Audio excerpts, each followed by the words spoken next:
national treasure. 68% of the UK believe the institution is good for the country. Oh, it's fantastic! When there is a royal event and people flock just to catch a glimpse, there's a little bit of magic in that, isn't there? In an era that increasingly values merit over birth, has the concept of a royal family grown outdated? Trooping the colour, the Queen's official birthday celebration and the greatest parade of each year in Britain. Or do an adoring public at home? It's this stalwart symbol of what it means to be British.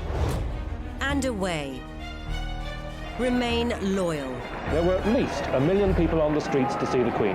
I suppose the main benefit of the royal family is that it provides stability in a changing world. As royal commentators dispel the myth of the monarchy, They ended up with the king doing the conga round the staterooms of Buckingham Palace. experts will break down key archive from crucial moments in royal history. It was a fairy tale created by the Grimm brothers. So prepare to discover what actually happens when blue blood runs red. What have you been doing in here all day? This is The Royals Revealed.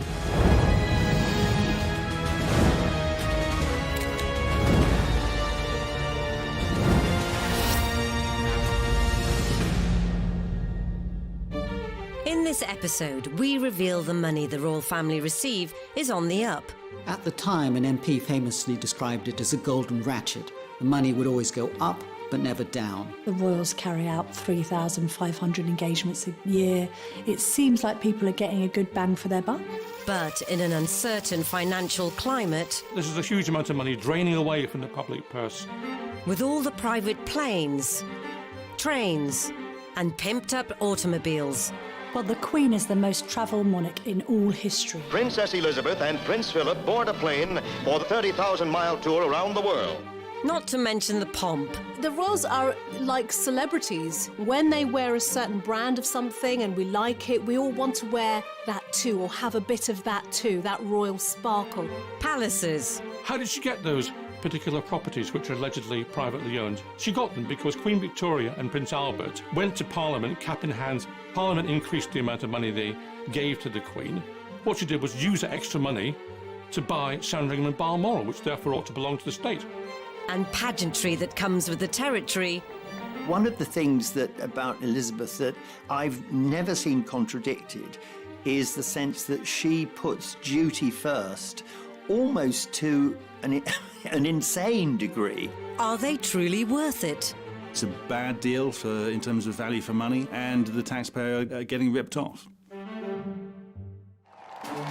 Today, Forbes estimate the wealth of the royal family to be £70 billion. Whilst that might be almost incomprehensible to most people, when the average family lives on just over £30,000 a year, it's not just about the money to us commoners, it's about the age-old principles. Certainly, I think the British look to the monarchy as a beacon of continuity and stability, and because they transcend politics, there's this sense that you're safe with them. That was especially important during the war. Famously, the Queen Mother, when told by her courtiers and the government, look, you must leave the country, she said, the King won't leave London, and so we're not leaving London. And many people have said that gave the royal family at least a century of credit with the British public. The sense of security the royal family brought the nation was symbolised by a show of splendour at Queen Elizabeth's coronation. It was sprinkling some, royal fairy dust on the nation, made everyone happy. So it probably justified paying a bit more money on it in order to make everyone much happier.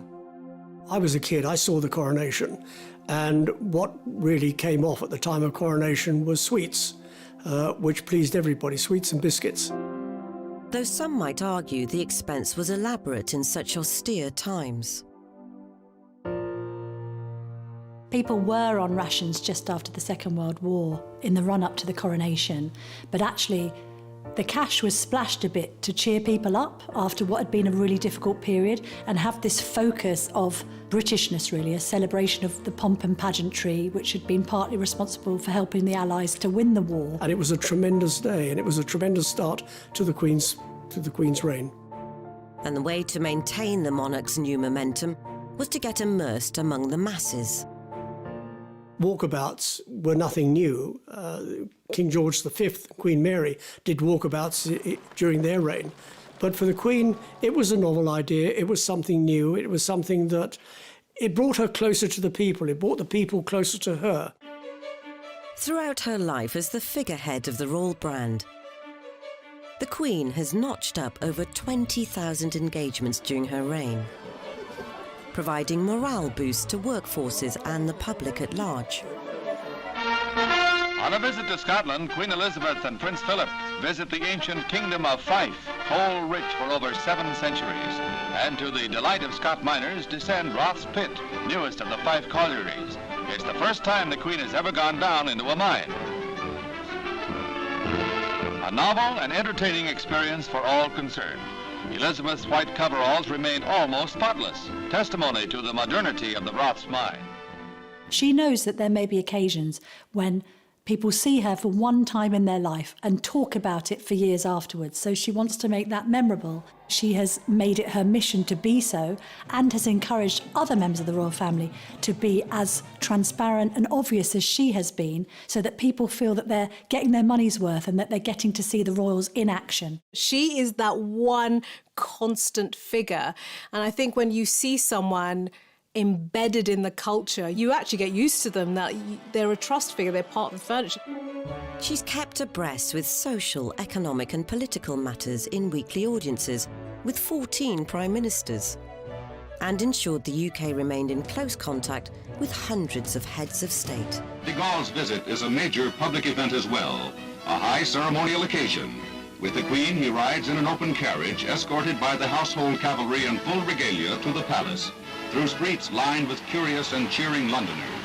One of the things about Elizabeth that I've never seen contradicted is the sense that she puts duty first, almost to an insane degree. You know, when you think she's in her 90s and she's still perhaps managing 200 or 300 public engagements a year. It's extraordinary. But whilst all this hard work is clearly vital in terms of maintaining a national identity and the emotional and economic stability that it can be seen to bring, all the public-facing activities come at a price, which some are finding increasingly harder to stomach.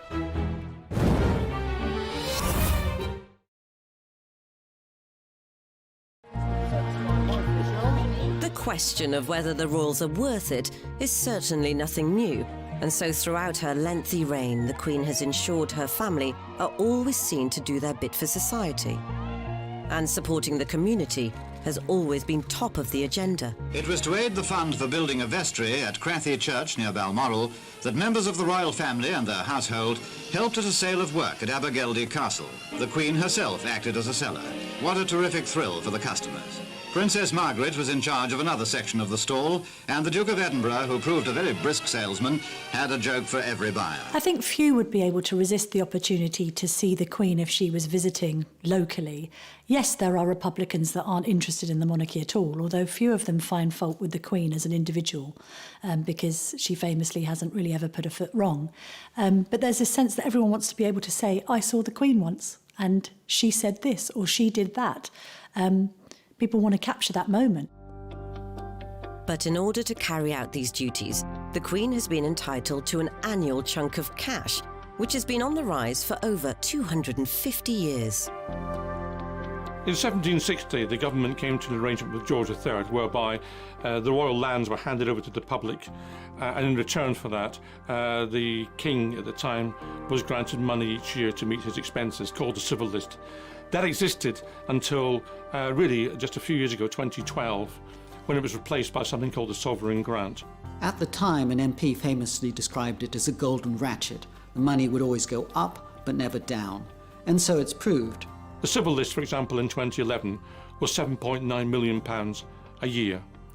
By 2018, 7 years later, it was £82.3 million, the sovereign grant. This was at a time of austerity when everybody else was tightening their belts. It's an incredible sum, but what does that equate to for the public? The palace say that the cost of the monarchy is only about £1.20 for every citizen of Britain. Now, that's a little bit misleading and indeed a little bit naughty, because it just applies to citizens and not the taxpayers. And secondly, the cost of the monarchy is a bit more than the formal cost of the sovereign grant, which is about £85 million. When you include all the hidden costs, and particularly security, which could add up another £100 million, the real cost is more like £300 million. So as we present our quickly passed on flowers, flap our Union Jacks, and burst out all the other paraphernalia, there's lots of costs churning away in the background, which the sovereign grant covers. It includes not only salaries for around about 300 people, private secretaries, craftspeople, groomsmen in the Royal Mews, to run hospitality. There are garden parties, there are receptions. There are a whole host of things. There are getting the Queen around about the country to do her job. So it's money well spent. However, there's another sizable expense on the balance sheet. So originally the sovereign grant was in the region of £40 million a year. It's more than doubled because they've included the cost of refurbishing Buckingham Palace, which the royal household allowed to fall into rack and ruin over the last 60 years. That will continue to go up. It's likely to hit £100 million over the next few years.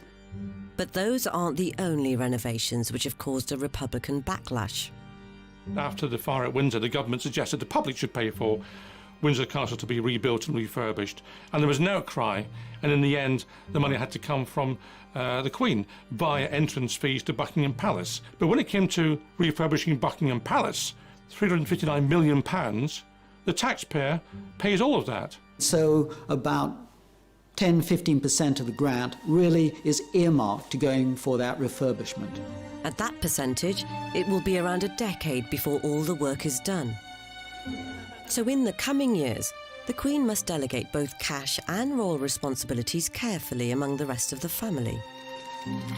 I'm not sure whether the public has a complete appreciation for the fact that the royals carry out 3,500 engagements a year, answer 1,000 letters, have dozens of audiences with leading figures from around the world. It seems like people are getting a good bang for their buck. Technically, the hardest working royal is Prince Charles, because when the engagements are all clocked up at the end of the year, he pretty much always appears to have carried out the most. The man is a workaholic. He believes in what he's doing. He works incredibly hard. But is Charles's coverage of the country as widespread as the quantity suggests? The public, for example, has mapped all the visits that Prince Charles did in one year, and they're all very much focused or clustered around London, around Highgrove in Gloucestershire, and around Balmoral in Scotland. So he doesn't go very far to do these things. It's very much about making sure that he remains in the limelight and that they project some sense of purpose. Charles could be criticised for doing too much. You know, he has been criticised for having too many fingers in too many pies. So the real issue is not just the quantity of engagements, but the quality of the work.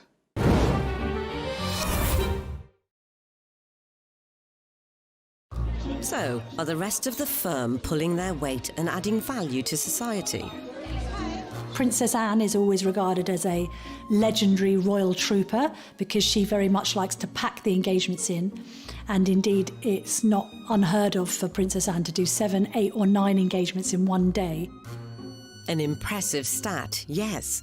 But is it perhaps overexposure? People like Princess Anne do diligently go about their business, add value to the charities they support, do so in a conscientious and low-key way. The fact of the matter is, however, that the majority of functions are carried out by those who are quite elderly in the royal family. We don't see the same numbers for the junior royals, including Prince William, who carries out barely 200 functions a year.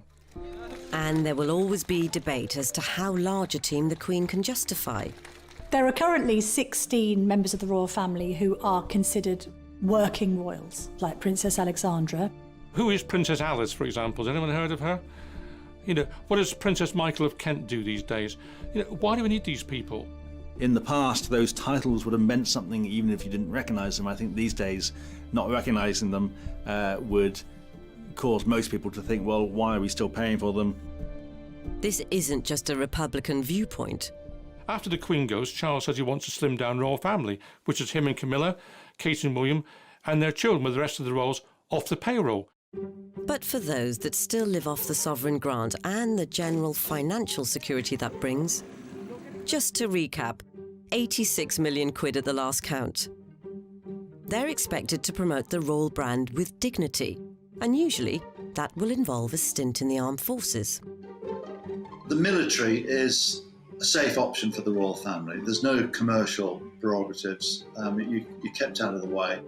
It's always been difficult for members of the royal family to go into business, to go into trade, because people always accuse you of cashing in on your name. But when Prince Edward ditched the Marines for work experience with Andrew Lloyd Webber, it was the start of an uneasy journey into an untried industry for the royal family.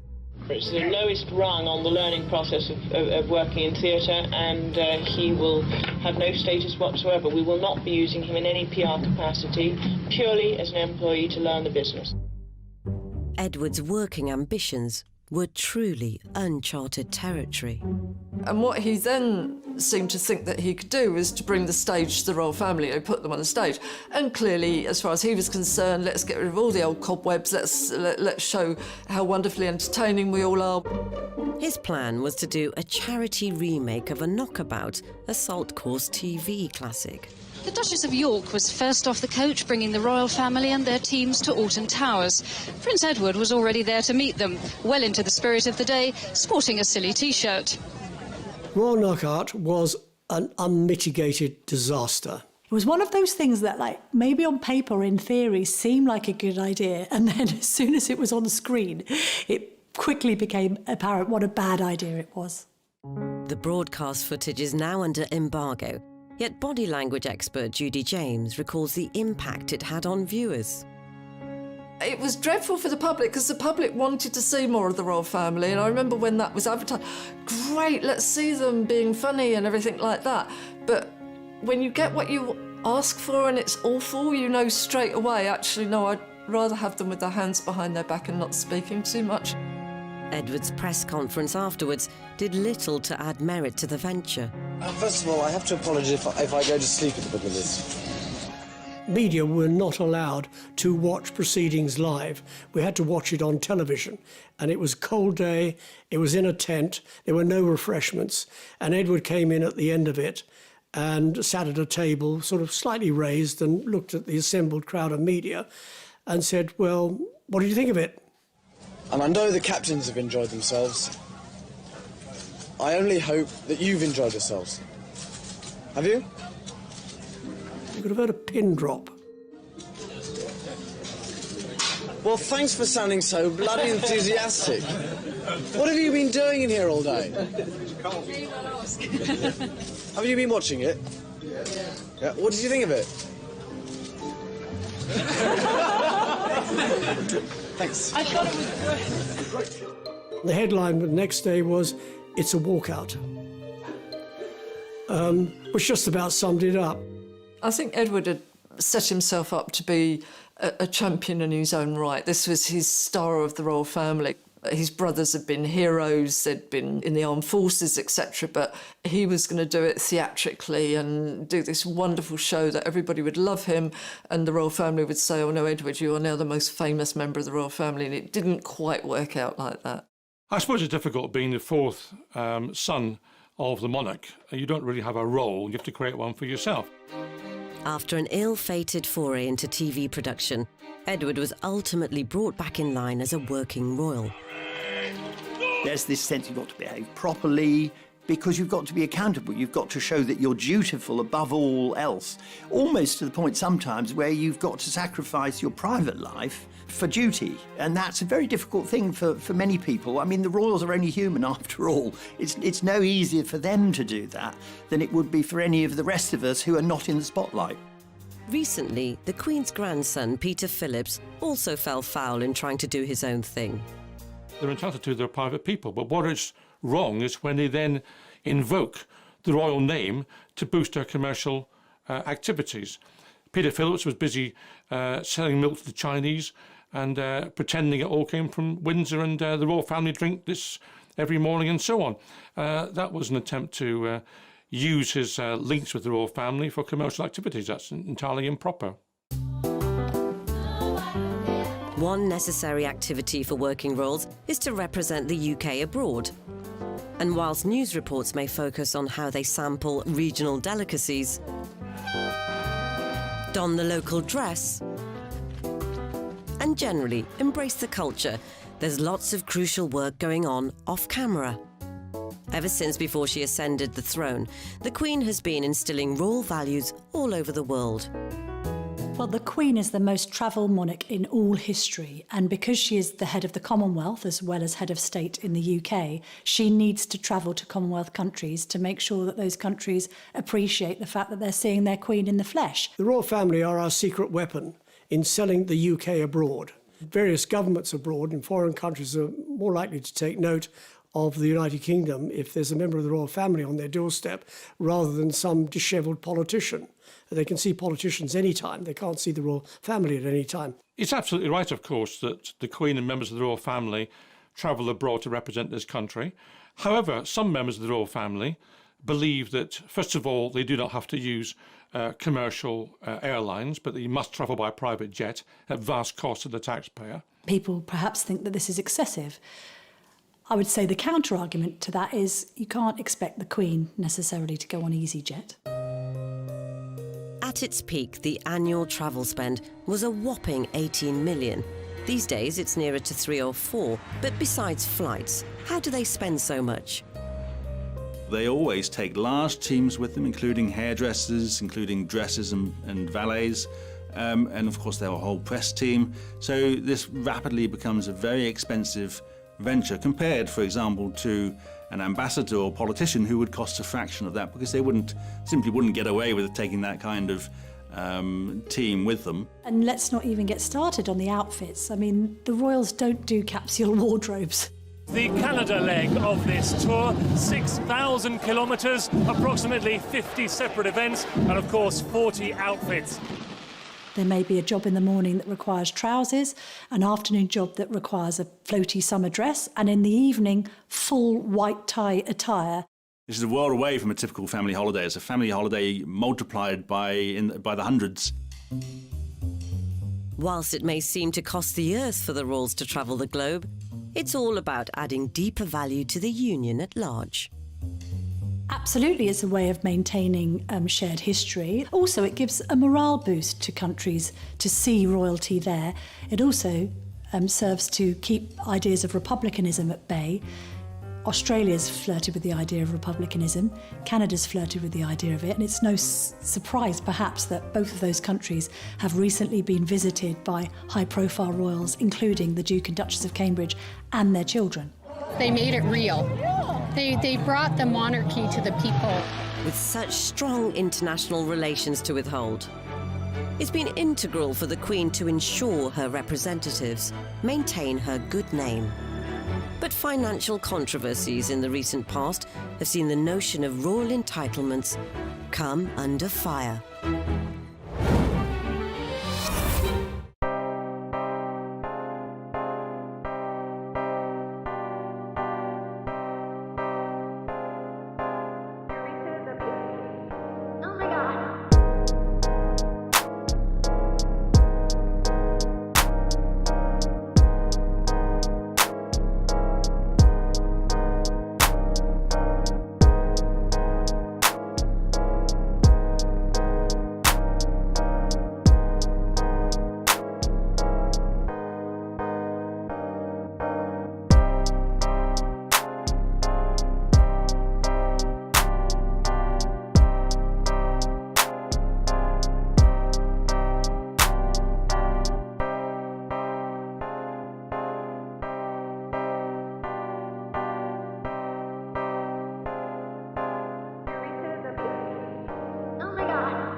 In examining the costs around the royal family, global travel expenses invariably enter the debate. The prince doesn't pay for his trips to exotic places, but then he couldn't afford to. He hasn't been well off by royal standards, but today it gets better. He'll have a full £20,000 a year from the Queen's civil list for a start. And one man who became central to that was Prince Andrew. The Duke of York was nicknamed Air Miles Andy for his propensity to rack up private jet travel on jobs that some people suggested might not have been particularly useful to Britain. I asked a parliamentary question after one particularly excessive year of travel by Prince Andrew as to what particular trade deals he had managed to put together in his role as trade envoy. The government couldn't name one. Meanwhile, the expenses could be quantified. Some of these trips were quite extraordinary in the cost. £100,000 or more for a flight to or trip to the United States, $30,000 for a visit to Japan. In the last year that he was in this official role, it was more than £600,000 in the year spent on travel costs alone. I once went to Mexico for an interview that I did with him to mark his 50th birthday. There was a huge entourage, and to be fair, there's a massive kidnapping risk in Mexico City, but you've never seen a motorcade like it. And I did get the impression that Prince Andrew quite enjoyed the notion of being centre of attention and almost seeming presidential. Most famously, he demanded that his valet bring with him a 6-foot ironing board. So you got the ludicrous situation of some royal lackey having to carry it out of the plane into the waiting Land Rover or whatever. Even back in drizzly old Blighty, the jet setting continued.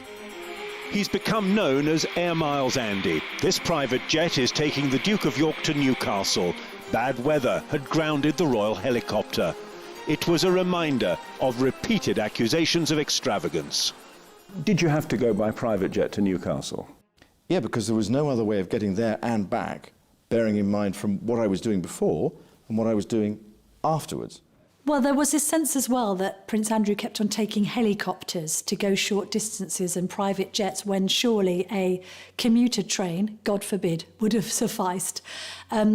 This idea of him being quite grandiose and dismissing the notion of taking scheduled flights because he was very important as the Queen's son sort of cast a cloud over everything that he was doing. Eyebrows were also raised in the manner of which he conducted his leisure time. There was one occasion when he went to Northern Ireland to Portrush when he played a golf match, and because it took a bit longer than expected, he was an hours late to be guest of honour at an event where he should have been attending in his royal capacity. And I know for a fact that some of his aides had to take him aside and say, seriously, you cannot take the golf clubs on these trips. It's completely the wrong look. You're there to do an official job on behalf of the Queen, not enjoy 18 holes at St Andrews. Ultimately, with mounting criticism, Andrew retired from his roving role in 2011. A reported £57 million bank balance makes him the third richest royal. But the cost to his reputation, after a much-published acquaintance with one business associate, may well be harder to quantify. So understandably, Andrew has been told to step back from royal duties, to have essentially zero public presence because of the continuing allegations that hang over his head in relation to his relationship with Epstein. Even though Andrew denies any wrongdoing, he wouldn't be the only team member in the top tier to be relegated to the reserves in the last year, as Prince Harry faced his own financial backlash when he and Meghan set about renovating Frogmore Cottage. The bill seemed quite hefty for the size of property that it was, 2.4 million. I think comparatively, when the Cambridges renovated their apartment at Kensington Palace, which is a 20-bed palatial mansion, it cost just over 4. So people started scratching their heads, looking at the arithmetic and thinking, goodness me, Harry and Meghan haven't scrimped here. Then, of course, they then abandoned their roles that they had taken on and decided not to use the cottage full-time, but still expected the taxpayer to fund it. What most people don't like about the royal family is when they want it both ways. This happened with the departure of Prince Harry and Meghan. Initially, what Harry wanted was to have a hybrid royal, to be half in, half out, i.e. to receive some money from the sovereign grant, at the same time be able to earn a living independently. Now, the two things really don't go together.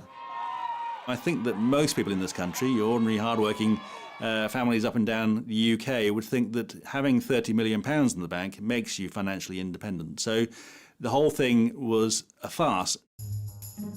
As the Duke and Duchess did away with their HRH titles, which they'd only had for barely 18 months, they ended a temporary residence in the Commonwealth country of Canada and moved to LA, where they're currently hauled up in a palatial Beverly Hills pad, market value roughly £18 million. So what of Harry and Meghan's earning potential stateside? They'll be able to command 6-7-figure fees for making keynote speeches, for being directors of various companies, for writing their own books if they wish.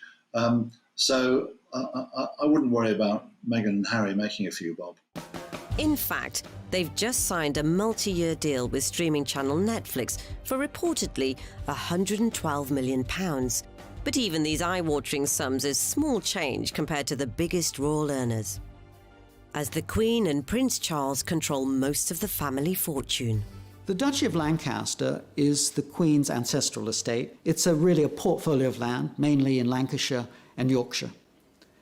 But the thing is, in recent years, the profits from that land have really gone up enormously. In 1760, when most of the Crown lands were handed over to the government in return for the civil list being created for George III, the Duchy of Lancaster was somehow overlooked. It was only worth £16 a year in those days.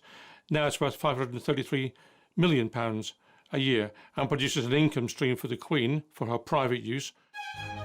Yet only 2 royal properties are personally owned by the Queen. First, the sprawling £115 million Scottish getaway, Balmoral. The Queen famously spends about 2 months of the year up in Balmoral, and other members of the family like to go to their country estates. So it's a very difficult thing to keep a balancing act between, on the one hand, connecting with the mass of the population, which is their role, and at the same time having a degree of privacy, which keeps them sane. Second, Sandringham, a relative steal at around £50 million. How did she get those particular properties, which are allegedly privately owned? She got them because Queen Victoria and Prince Albert, back in the 19th century, went to Parliament, cap in hand, said they hadn't enough money to make ends meet to meet their official expenses. Parliament increased the amount of money they gave to the Queen. She didn't need it at all. What she did was use that extra money to buy Sandringham and Balmoral, which therefore ought to belong to the state. The Queen's personal fortune is an estimated £350 million, which may even be exceeded by Prince Charles's own bulging piggy bank, thanks to his estate, the Duchy of Cornwall. The land that it owns is larger than many of Britain's largest cities combined, although it's spread across more than 20 counties across southern England. And it earns in excess of £20 million a year for Prince Charles. And there's no rule that says we have to allow Prince Charles to take that money. It is something which we have permitted over the last 200 years. The management of these trust funds has constantly raised questions as to how the Queen and Prince Charles invest their money. In my time in Parliament, I asked a number of parliamentary questions about the operation of the Duchy of Lancaster, the Duchy of Cornwall and other such matters. It's very difficult to probe these matters because the duchies, particularly the Duchy of Cornwall actually, are quite secretive and have no wish to expose what they are doing. Sometimes, of course, the truth comes out. Never more so than with the Paradise Papers scandal in 2017. So the Paradise Papers were a large collection of documents leaked to the press, which revealed the tax arrangements and investments, particularly investments in tax havens, of lots of well-known and important people, including Prince Charles and the Queen. Financial documents from a law firm in Bermuda reveal the Queen's advisors decided to invest some of her wealth offshore. Some feel Her Majesty may owe her subjects an apology. It came as a surprise to learn that she had £10 million of her duchy money invested in the Cayman Islands and in Bermuda. Now, the problem with that is that everyone presumed that all her investments were in the UK and in blue chip companies. It looked as though she was, operating like a city fund manager. One of the Queen's investments had been in a chain accused of irresponsible lending. They feed on the poor. That is where they make their money. And the Queen is supposed to look after the people. Now, I don't assume for 1 minute that the Queen has done this herself, but it will be somebody who's in her pay, one of her echelons, that will have done this, and it just makes me wonder who we employ to look after our Queen. The Paradise Papers were a very interesting revelation. Places like the Cayman Islands were benefiting rather than the UK. Well, the royal family's answer to that was that there was no benefit from investing in these places. If that were the case, then one wonders why they didn't simply put the money in the nearest bank of coats and sit back and relax and get the interest. Questions, too, abounded over Prince Charles's conduct. The leaked documents claim the Prince's estate, the Duchy of Cornwall, bought shares in an offshore company. The company wanted to offset carbon from rainforests, but international agreements prevented it. The Prince agreed and campaigned to change it.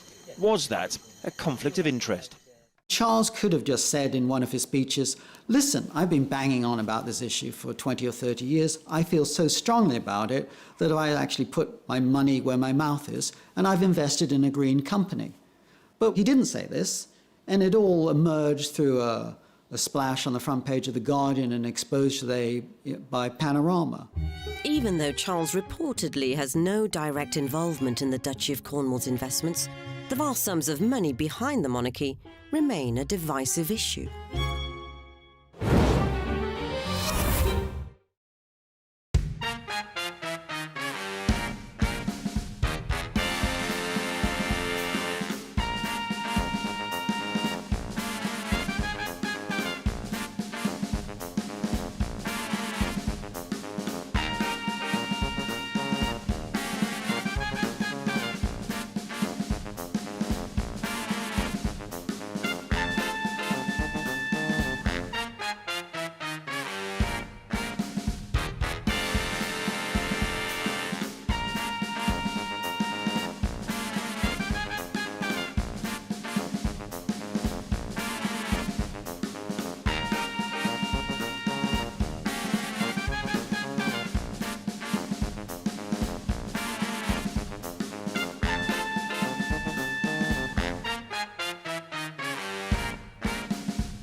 Queen Elizabeth II has reigned for over 65 years, with each significant milestone marked with increasing pomp and circumstance. Even the Silver Jubilee in 1977 was a show of wealth beyond comprehension. Monarchists would argue lavish occasions like this are more than recompensed by the Crown Estate. The Crown Estate is valued at around £14 billion, making a profit of around £340 million a year, which goes to the government. It's yet another collection of land and property, including the Queen's preferred schmoozing hub, Windsor Castle. The welcoming head of state was Queen Elizabeth II, as she, President Reagan, Mrs. Reagan, and Prince Philip looked on from the reviewing platform. The Grenadier Guards helped establish once again that no one is better at pomp and ceremony than the British. But there's also other more surprising portfolio particulars, such as Ascot Racecourse and the entirety of Regent Street. And it's not just inland income being generated. The Crown Estate owns all of the seabed, or most of the seabed around the UK, out to as far as 12 nautical miles. So that's an enormous amount of undersea real estate. The wind power has become the money spinner, quite literally, for the Crown Estate. Well, it's interesting that both Prince Philip and Prince Charles have decried wind turbines and said how dreadful they are. You know, all those wind turbines are just churning out cash. But is this contribution to the Treasury rightfully the royal family's to make? There's a popular misconception about the Crown Estate. Because of the word crown, most people think it's owned by the Queen, but it isn't. It is public property. All the rental income from the land, all of that goes into the public purse. It's not private, it's ours. The income of the Crown Estate would still come in if we didn't pay for the monarchy. But if people are making that connection, then it is a net loss to the taxpayer. One constantly cited benefit of the royal family to the UK is the boost to tourism. The latest figures suggest that the royal family boosts British tourism by £500 million a year. 2.7 million people visit Buckingham Palace and Windsor Castle on their own, without any encouragement whatsoever. So of course the family is certainly a draw for tourists. The UK's heritage tourism industry is huge and very popular, and people go to those houses, those castles, those grand estates because they're interested in the history, not because of the royal family. We only have to look to Tower of London, which the royals haven't been connected with for centuries. It is number 9 in the list of the top tourist attractions in the UK. Buckingham Palace is number 68, whereas Windsor Castle is 18. So, you know, these attractions are not the big draw that people think they are, and people will still go there. And I imagine in much larger numbers, they would go to Buckingham Palace if it was not being lived in, if you could walk through the front gates, through the courtyard, through the gardens, and through all of the rooms. The third way many believe the royals add value is via the royal brand itself, which covers all those essential milestones the public wants to be part of. Prince William, David Cambridge and the Duchess there, all making their way out like so many families do. I think after George was born, 100-odd million was spent on people buying related trinkets. Equally, we have jubilees and people want to have street parties. They want to go out and celebrate, so they spend more money on booze, more money on food, more money on coronation chicken.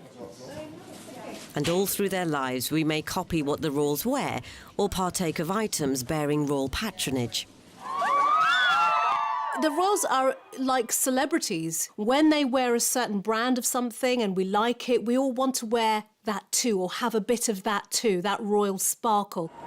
It's estimated through informal endorsements, royal warrants and other media coverage, the royal family added an extra £887 million to the economy.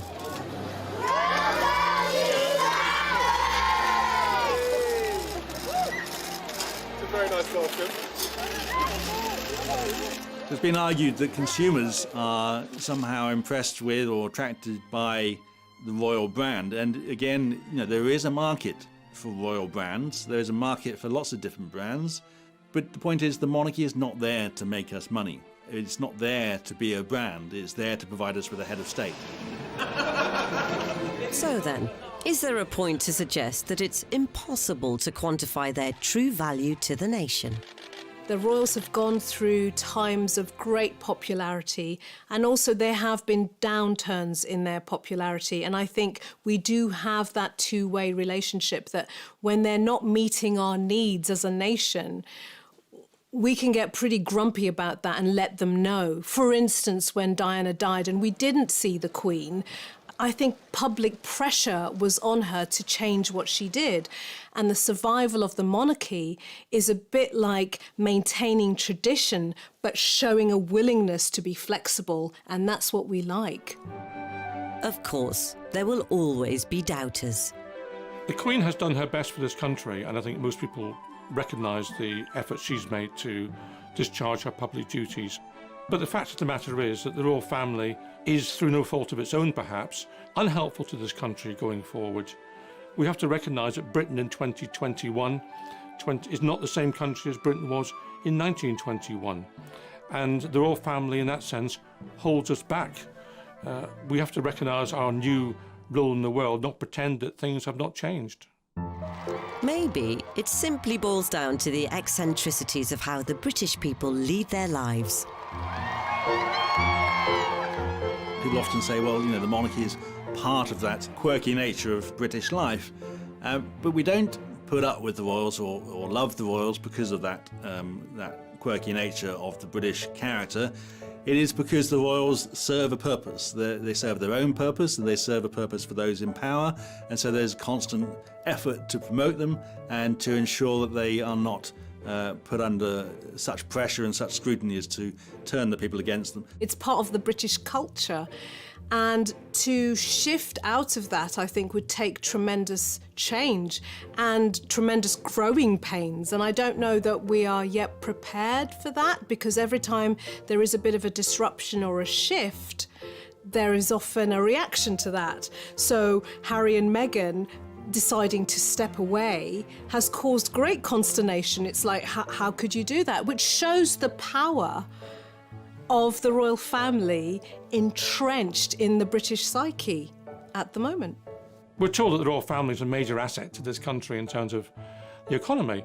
No doubt they bring in some tourism, and no doubt there is a genuine value to some visits carried out by the royal family to overseas destinations and some events hosted at Buckingham Palace. But as to what that is in economic terms, it's almost impossible to quantify.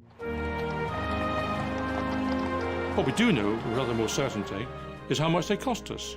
And what we know is that runs into hundreds of millions of pounds each year, and that's a multiplicity of times more than any other royal family in Europe. Do we get value for money? Yes, I believe we do. And I think when people sit down and analyse what they get in return, they will think, yeah, we do pretty well. So in trying to explain whether or not the royal family are worth it, we shouldn't expect the answer to be based on such a simple thing as reason.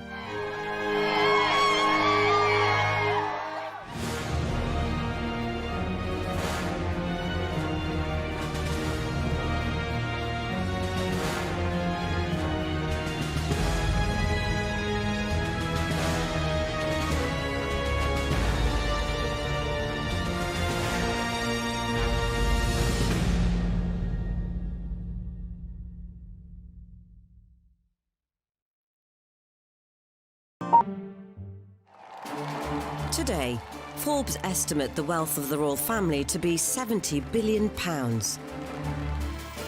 Whilst that might be almost incomprehensible to most people, when the average family lives on just over £30,000 a year, it's not just about the money to us commoners, it's about the age-old principles.